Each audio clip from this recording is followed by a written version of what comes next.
Hi, and welcome to the lecture for the PhotoVoice presentation. In the next couple of minutes, briefly, I'm going to walk you through the assignment guide for the PhotoVoice presentation. I do encourage you to read the actual assignment guide where I give far more details. All right, let's go ahead and dive on in. So, first things first. What is PhotoVoice? PhotoVoice actually started out as a qualitative research method. There were a series of researchers that were doing some work in rural China that wanted to gain access to at-risk communities. That said, they had a very difficult time gaining access, so they came up with a new way of doing research where they would give people cameras and say, just go take pictures of your everyday life. Then they would get those cameras back, sit people down in focus groups, and as groups, they would come together and tell the story of the photos that they took to kind of give them life. As a result for that method has since expanded off, and those of us in communication studies use this. It's been used in public health and studies of community organization and a variety of other things. So the ability to give voice to actual photographs and enhance understanding of others' lived experiences. So let's talk a little bit about how we're going to use this methodology to put together your first oral presentation that you're going to give inside this class, as well as a little brief introduction to some of the technology that you will be using. So let's break it down step by step. The first step is, having just recently formed your groups, you're going to get together and go on a mini adventure. Now, a couple rules here. The adventure needs to be at least an hour long. It just needs to be you and your group members that are going on this, and you need to spend that time. Now, there's a whole bunch of things in our local community that would work for this, right? I've had students go to different areas in Bidwell Park. I've had students take the hike at the Butte College Wildlife Refuge right here in our backyard. I've had people go disc golfing or go to the community observatory. Students of mine have taken tours at Bidwell Mansion and gone up to Honeymoon Covered Bridge. A whole wide variety of things that you can do, and of course, please do not be limited by this list. It is just some ideas. Once you and your group members have decided where you want to go ahead and take that trip. Now, while you're on this mini adventure, I want you to bring your phones and digital cameras along with you. And as you see things on this trip, go ahead and take pictures of them. Take a bunch of pictures so that you have some choices in the next step to make some selections for. But just document the things that you see. This does not necessarily have to be pictures of your group members, but of the things that you come across on the trip. That said, if you want to take pictures of each other, by all means. Just be careful of taking pictures of other people without asking their permission. All right, step 2.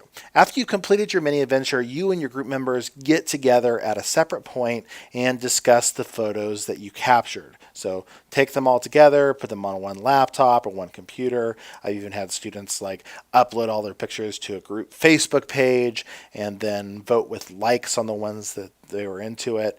And once you've decided the pictures that you like the best, put those together into a little slideshow and figure out what story is being told from these photos. So you want to kind of thread them together and tell the narrative of your group adventure.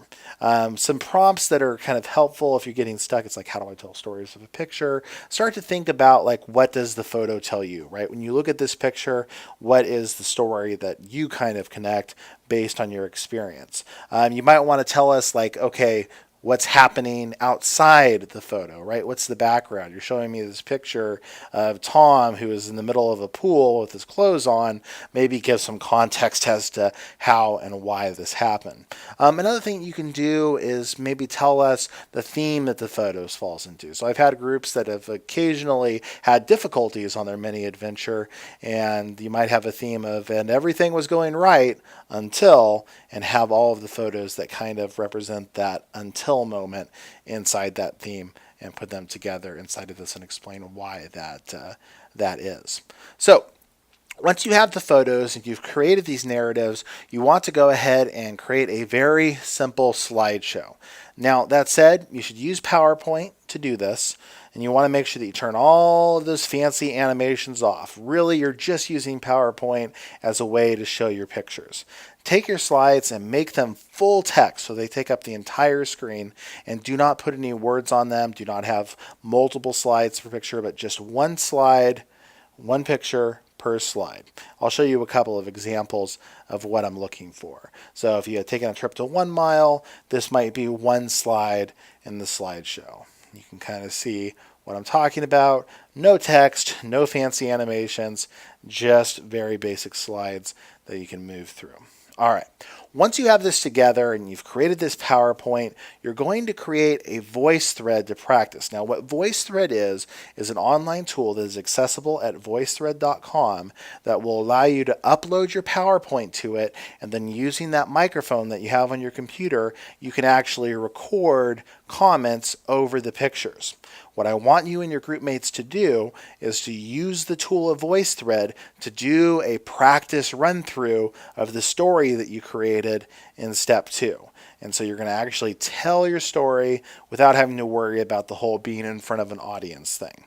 Once you've created the Voicethread, you need to share it with me by making it public and posting the link inside the assignment module on Blackboard. The final step of the presentation is to give the oral formal presentation. This means coming to class on the day that it's due, practicing good style and delivery, giving the presentation with the use of effective notes and eye contact, and not being distracted by the audience.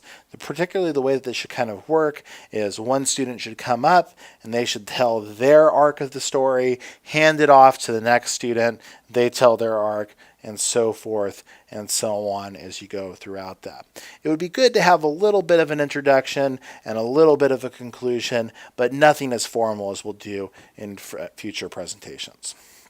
All right, a little bit about the gradient side of this. The presentation itself is worth 50 points. I'm looking for your organization of how you put things together. I'm looking for the good narrative and the content. I'm primarily looking at good delivery, that you're doing things like make eye contact, having good movement and vocal variety and use of language, and that you're kind of sort of dressed up in your business casual. And then finally, I'll look to make sure that you have uploaded a complete Voicethread assignment inside of that. All right, well, that wraps up the assignment. I highly encourage you to check out the assignment guide, and please do not hesitate to contact me if you have any questions.